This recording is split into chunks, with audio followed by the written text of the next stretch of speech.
2025 NFL draft prospects that need to make a statement in week 4 of college football in some big-time matchups, USC quarterback Miller Moss and Oklahoma wide receiver Nic Anderson. We're going to explain this and more coming up next.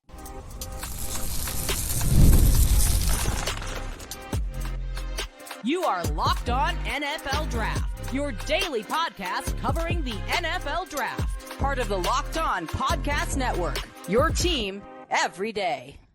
What's up, Locked On family? Welcome back to the Locked On NFL Draft Podcast, your daily podcast covering your favorite draft prospects, part of the Locked On Podcast Network, your team every day. I'm your boy, Damian Parson. You can find and follow me on X at DP_NFL. I'm a senior draft analyst, and thank you for making Locked On NFL Draft your first listen today and every day. Shout out for being our everyday. As you know, I got to kick the intro to Mr. LSU himself, Keith Sanchez. You can find and follow him on X at TheTalentCode. Can you talk to him, baby?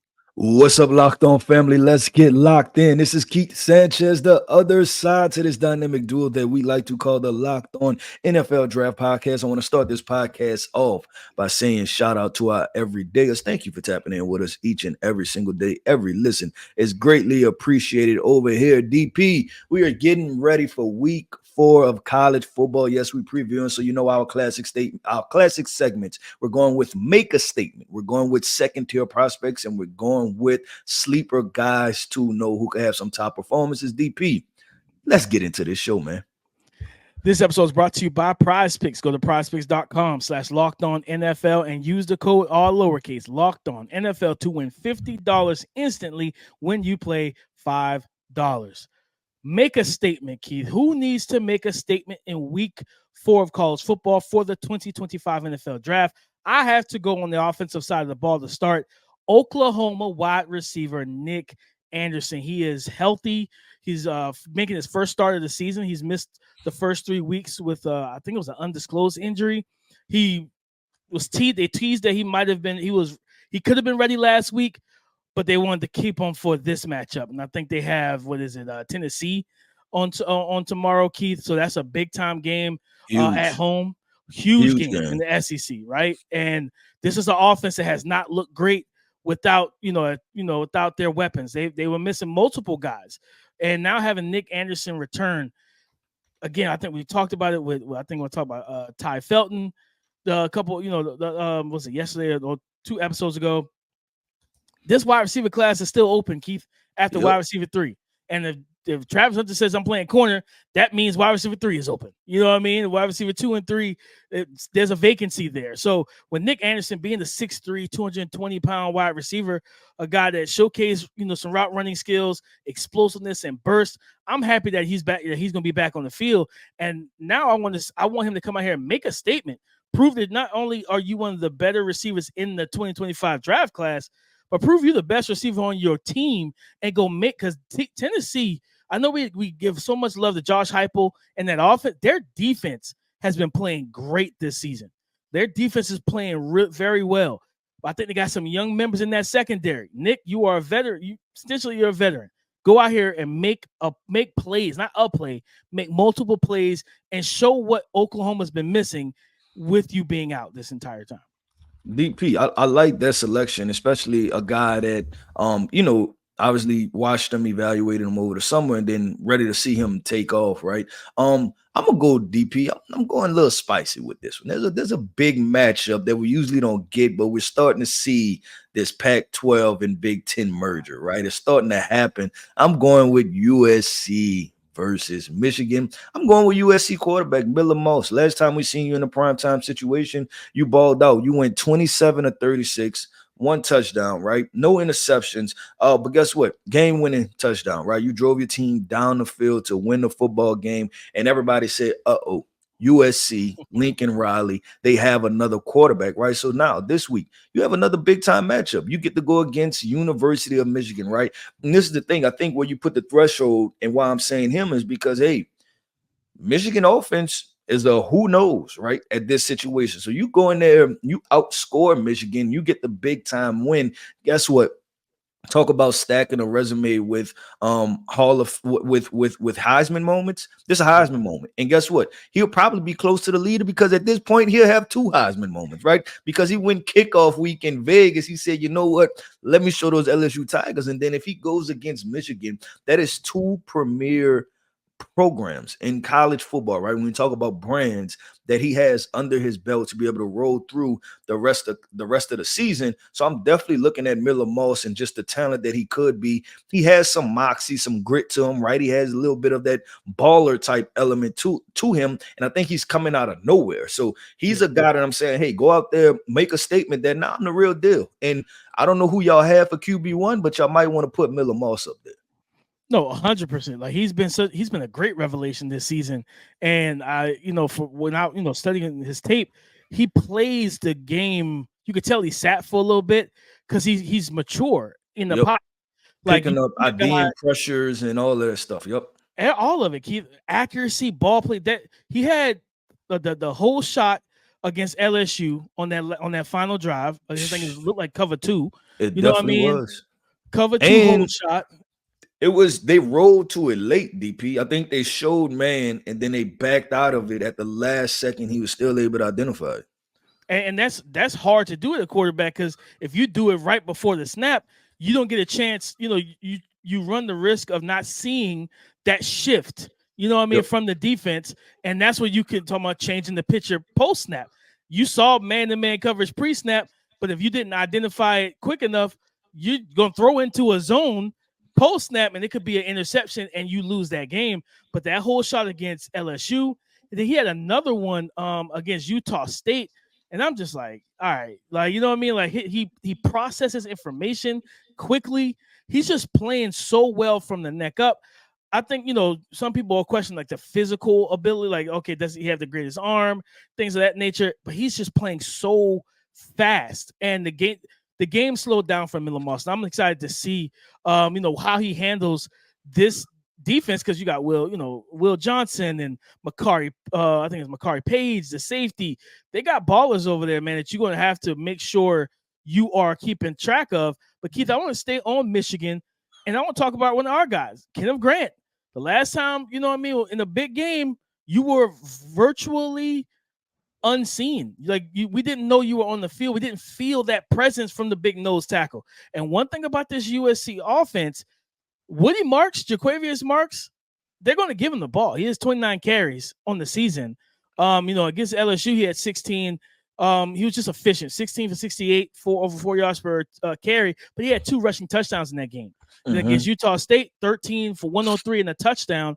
And Lincoln is going to be as balanced as he possibly can to also help his quarterback out, give him favorable reads and the RPO game, play action. Kenneth Grant to stop that and make them one-dimensional to where you and Mason and Josiah Stewart and Derek Moore can get after Miller Moss. You got to stop the run. We need to feel your presence early in this game. You're one of the best interior defensive linemen in this class, not just as a run defender, but we've seen you put pressure on quarterbacks. So, yeah, this is a guy I need to see him make a statement this weekend, Keith, in a big-time game. You didn't impact and throw Quinn Ewers off his game, and you saw what happened as a result of that. If you don't do it to Miller Moss, it's going to be a repeat. I won't say success for y'all. It's going to be a repeat results. You got to get back there. You got to stop the run, and you got to get this guy off his spot and make him uncomfortable. Kenneth Grant, you got to make a statement.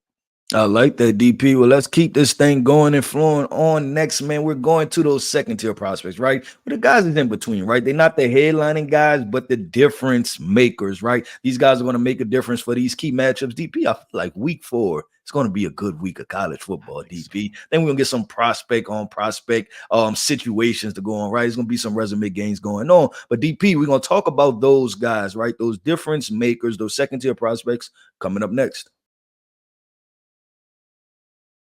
Today's episode is brought to you by FanDuel. Guys, you've heard us talk a lot about FanDuel, America's #1 sportsbook, on this very podcast. Guys, we've talked about preseason betting odds, but now that we're in the season, you think about college football, the Heisman Trophy betting odds have changed. Cam Ward is the favorite at plus 450, and you look at that guy in the middle of the pack, like Ohio State quarterback Will Howard, he's at plus 2,000. Well, guess what, guys? We have something a little different for you. Now through September 22nd, all FanDuel customers can bet $5 and get a 3-week free trial of NFL Sunday Ticket from YouTube and YouTube TV. Then with a YouTube TV base plan, you'll be able to watch every regular season Sunday afternoon out of market game. All you need is a Google account and a current form of payment. And guess what? You can cancel at any given time. So just visit FanDuel.com and download America's #1 sportsbook. Just visit FanDuel.com and download America's #1 sportsbook. Second tier prospects, Keith. A guy for me that has not had the best season. He's a little banged up. Not checked. He is supposed to play this week. Cal running back Jaydn, right? Mhm. I think he got hurt either week 1 against UC Davis or against Auburn and everything. So he's been a little banged up. I think, it was against Auburn, actually. And this is one of the best home run hitting deep speed running backs, in college football. If you give him an alley, like you give him 5, he's going to get 50. Like he has that type of breakaway speed. Looks at 6'2", 210. And I always say this, his body type does not look like he's 210 pounds. He looks slimmer than that, but nonetheless, that's what he's listed as. But now that he's healthy, and it's, the reports that he's hashtag or air quotations probable, he's going to play. He's more than likely going to play for him against Florida State. And this is an opportunity for him, Keith, because this is ACC play, because Cal's in ACC now. Florida State is not be able to stop the run. Like, what I mean? That defensive line, loaded with all the NFL actual physical talent that they have, they've struggled in the trenches, stopping the run. If I'm Jaydn, I'm looking at my OC, and I'm asking, how good are you? Do you want a full workload? And if I'm good, I'm telling them, give it to me. Give me the rock. Let me tote it, because this is an opportunity for him to go out there against a defense that is just underwhelming, and then with the offense from Florida State not getting it done either. So you're going to have more opportunities for your offense to be on the field. Jaydn, I want him to go out there and really showcase himself, especially because I think, I can't remember if he's a senior. He has 1 year left for eligibility, so he doesn't have to declare for the 2025 NFL draft class. But if you have a strong stretch to close out this year, you might. Yeah, DP, you mentioned one Oklahoma wide receiver. I'm going with the other guy, the playmaker, Mr. Deion Burks, DP. I'm going with Deion Burks. And listen, he's had a fairly consistent year this far, right? Not anything crazy. At 3 touchdowns against Temple right in week 1. It was a weird game because he had 3 touchdowns. He had 6 receptions for 36 yards, but 3 touchdowns in those 36 yards, right? Then in Houston, he followed up with 9 receptions, 50 yards. Then against Tulane, right? He had 7 receptions for 80 yards. Like we said, they're going against Tennessee, DP. You have to score some points, right? And you're going to have to get the ball into your playmakers' hands. So I'm looking at Deion Burks to do it all, DP. I'm looking for the Purdue version of Deion Burks, lining up in the backfield, lining up at slot, lining up at X, lining up at Z, right?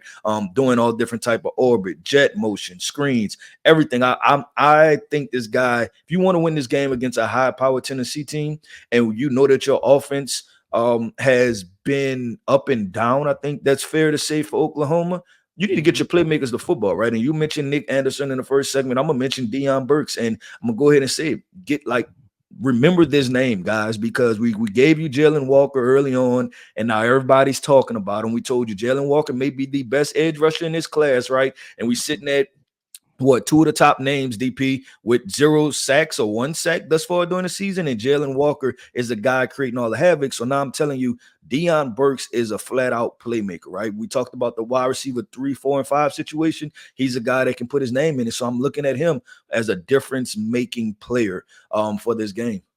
No, 100%, Keith. And I'm looking Jackson Arnold. I think the O-line just has to give him the protection. Now you got your wide receiver 1 and 2 and whatever order they're in, having that full gamut of weapons back.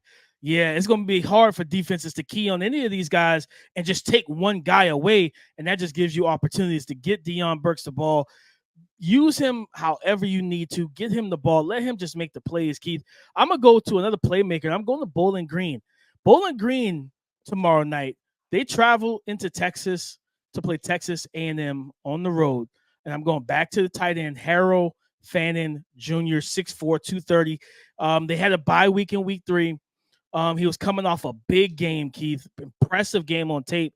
Caught 11 to 13 targets for 137 yards receiving and a touchdown against Penn State in that defense. And you saw speed. You saw what I think where he's really his best at is post catch, right? I think he's still growing, and there's still growth to make as a route runner, but he's strong and play with good physicality and strength after the catch. Not just be able to pinball off of contact, but like shrug guys off, stiff arm, be physical. And I think I said it about RJ Maryland. I said it about Harold Fannin too. Like, I see that Isaiah Likely mold as that like mismatch playmaking tight end at the next level that can line up all over your offense. Harold Fannin line up in the slot, he'll line in line, motion as the H-back, out wide. Like, his ability to win in a multitude of ways is going to be so enticing.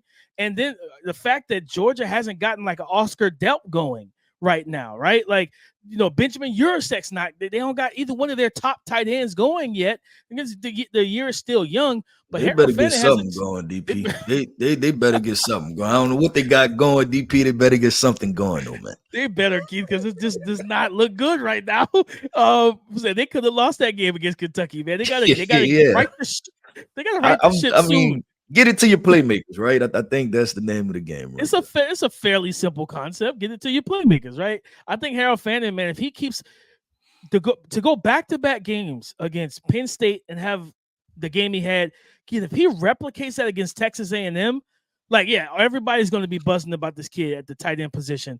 We know what Colston Loveland is, who he is and what he can do. We know this talent that is Oscar Delp. We just wait for him to get the football. Harold Fannin's going to make himself some money if he has another week like he did in week 2. Yeah, DP, I want to list off a couple situations because when you dive deep, it's a couple interesting situations, right, with prospects, right, and those difference makers. Everybody on Florida State, right? Every single body that's draft eligible. This is a make a statement for you, right? I have to even switch the segments up. Everybody, DP. It is bad when people are picking Memphis to beat you and Memphis beats you, right? That is bad. And then now you're going against Cal. You talked about Jaydn not coming back for that matchup. You can't lose this one. You can't go 0-4, DP. You can't go 0-4. So every prospect that's on Florida State team, because somebody has to play well, right? Like, somebody has to be that dominant force. We talked about all these different guys that can go to the NFL next year. Well, you have 12 guys that can go to the NFL. Memphis had 2.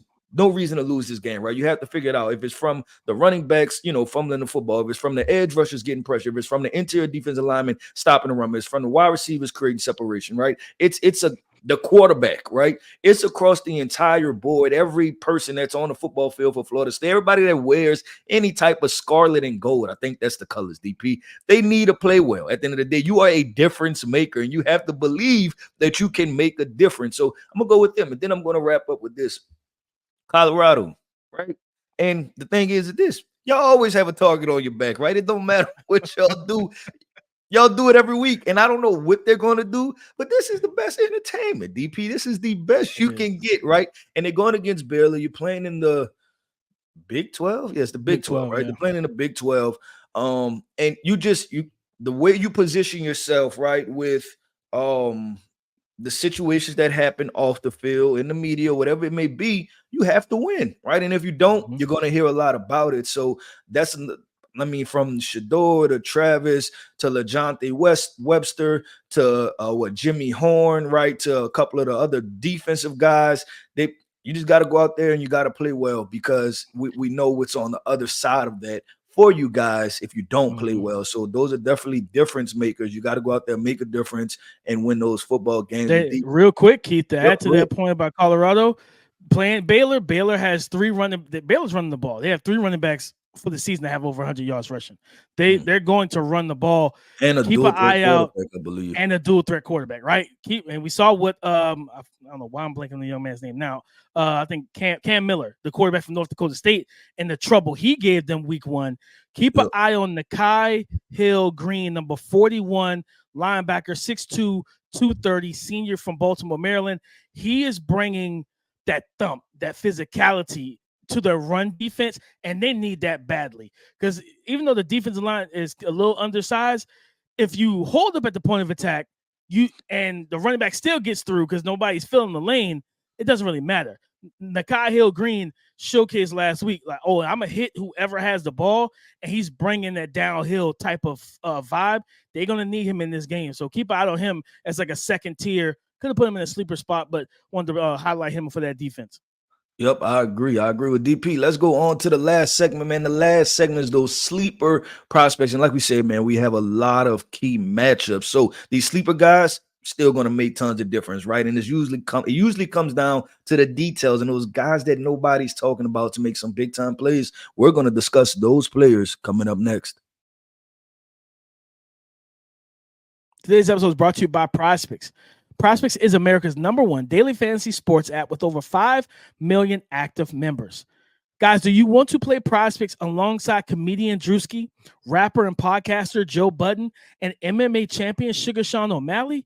You can now find community plays under the promos tab of the app to view entries from some of the biggest names in the PrizePicks community each and every week.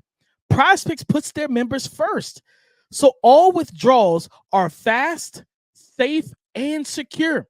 When my picks hit, I can get my money in as quick as 15 minutes. So download the PrizePicks app today and use the code LOCKEDONNFL and get $50 instantly when you play $5. That's code LOCKEDONNFL on PrizePicks to get $50 instantly when you play $5. You don't even need to win to receive the $50 bonus. It's guaranteed.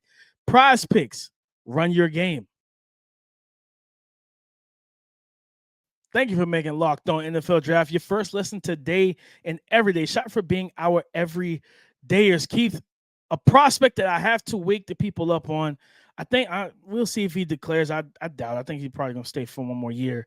He's at USF, South Florida Bulls quarterback Byrum Brown, 6'3", 210, a dual threat guy. On the season, he hasn't had the greatest, passing season just yet, but they don't have a ton of weapons. They got to get some guys in there, try to hit that portal, get some veteran receivers in there to kind of help complement them. But you remember that Bama game where Bama was kind of in a dogfight with them, like for a good portion of that game. In that game, like I said, he wasn't great passing the football, but it was the running ability. He had 19 carries and 126 yards rushing against Alabama's defense. Like, he's a dual threat quarterback. He's got that kind of Jalen Hurts type of vibe where he's a power runner, good open field speed for the most part. He reads blocks well and everything. He's got a good arm, and it's just the fact that they don't have a ton of weapons, but they have a matchup this week, and I think that he could be a difference maker in that game. I think they're playing against Miami, matter of fact. I think Miami goes to South Florida, 7 p.m. Yep. So Miami, I'm not saying that they're going to beat Miami, but it's talking about making it money. They gave Bama a tough run, right? And I think that was at Bama. That was at Brian Denny's Stadium, right? Yep. So definitely could be a tough out. That's a good name pull to be able to see what he's going to do. DP, I'm going back to this matchup again, right? Tennessee, Oklahoma. I got to go back to it, and I'm gonna go with running back Dylan Sampson. I can't even remember if we discussed him in full here, but this guy's on. This week 3 made his 3rd week of rushing for over 100 yards. I think he had 4 touchdowns this past week. The young man has 9 touchdowns already. He's on pace for 40 or something like that, right? So he's toting the rock right now. And you talk about that spread offense, right, where they like to line up the wide receivers outside of the numbers, right, at the bottom of the numbers almost. And you're talking about getting a light box, a guy like Dylan Sampson who's has short area quickness, explosive, good pad height, right? This guy can be the difference maker for Tennessee. And then this is the thing, we talked about Oklahoma struggling, right? But Tennessee, we talked about the freshman quarterback, not freshman, kind of like redshirt freshman, I believe, Nico. We talked, we had the freshman segment yesterday, but he has his ups and downs, right? Like he's playing like a freshman quarterback, really high moments, and then some moments where everything is not going great. But Dylan is remaining the consistent part of this, right? And so I think he's going to be a very key part, and he's a sleeper guy that no one's talking about in the running back class that can make a lot of noise in this big prime time. I think this game is at 6:30, and I'm naming off all these prospects, so you know which game I'm be watching at 6:30, right? It'll be this game right here. So definitely look out for Dylan Sampson. And Keith, I'm gonna stay in Tennessee real quick. Interior defensive lineman, defensive tackle, Bryson Eason, 6'3", 310, a guy that's going to show up against the run. And in that matchup, right? Like, you're going to need to, like, you know what I mean? Playing against Oklahoma, they can run the ball. They have talented, explosive backs in the backfield. I think Gavin Sawchuk and Taylor Tatum, both of these guys have the speed that could kill you in open field. You can't let them break into open field. So for me, Bryson Eason is someone that I'm definitely keeping eyes on. He's got good athleticism at 310 pounds. His motor, there was a play, I think it was North Carolina State, where he was working off the backside of the offensive line against like the left guard, left tackle, and he defeated both blocks. Really good hand usage on the pass in his pass rush, and then he chased the quarterback down as he's trying to run for the first down and chase him down and stopped him short of the first. You see that ability to just make plays in the run game as well. And this is a guy that nobody's really talking about much. And like like I said, that defense has playmakers on it for Tennessee. And then I'll also, for me, just kind of looking at it, two guys, two receivers, same team, Iowa State. Oh, Jaydn Noel. You took my guys. I was literally about to say that. But go ahead. Let's rock with it. I want to talk about it. Great minds think alike, Keith. Jaydn Noel and Jaydn Higgins. All right. Rocco Beck got to get the ball to these guys. In this matchup that they have. I believe they have Arkansas State. This is a game that I think, you want to get to, because they're not running the ball well right now. Not really. So it's really heavily on the passing attack. Both of the receivers have 13 receptions apiece and 2 touchdowns.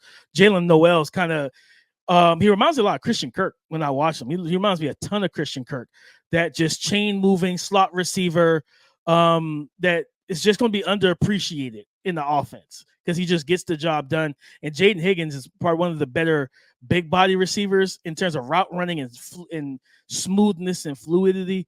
He had a solid game against Iowa in that talented defense.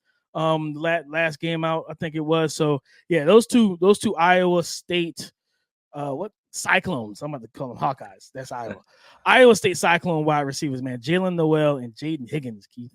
Yeah, I'm right there in lockstep with you, DP. I seen it. I was like, that's definitely some sleeper prospects. And I like the name pull of Christian Kirk for Jaydn Noel. I was watching him and I was thinking Roman Wilson also, right, is a name that you I like that. could invoke for that name. But either one of those two, I think, are really good names for him. But definitely keep your eye out on him. Just him being one of those. And I don't even know if he's smaller, right? Like, he looked like he could be 5'10", look like he could be 6 foot. Another name to invoke, DP, is Khalil Shakir, right? That's another one. I like that to talk about too. So he's listed at 5'11", 200 even. So he's a well-built kid. He's a well-built young man.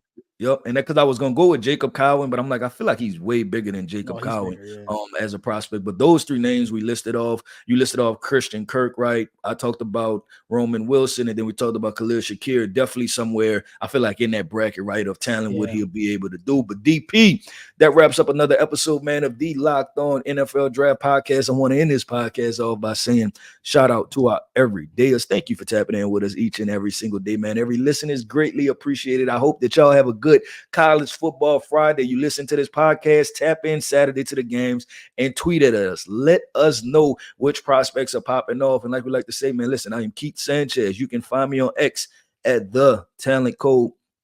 That right there is my co-host, Mr. Damian Bryson. You can find him on X at DP_NFL. And like we like to say, man, y'all come talk to us because we like to talk back.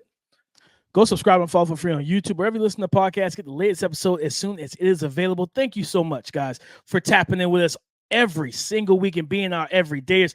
On Monday's show, you know what to expect. We have Game Ball, bag fumblers and money makers, and also our updated post-week 4 college football or NFL draft quarterback top 10 rankings. So come and join the conversation again tomorrow on the Locked On Podcast Network, your team every day.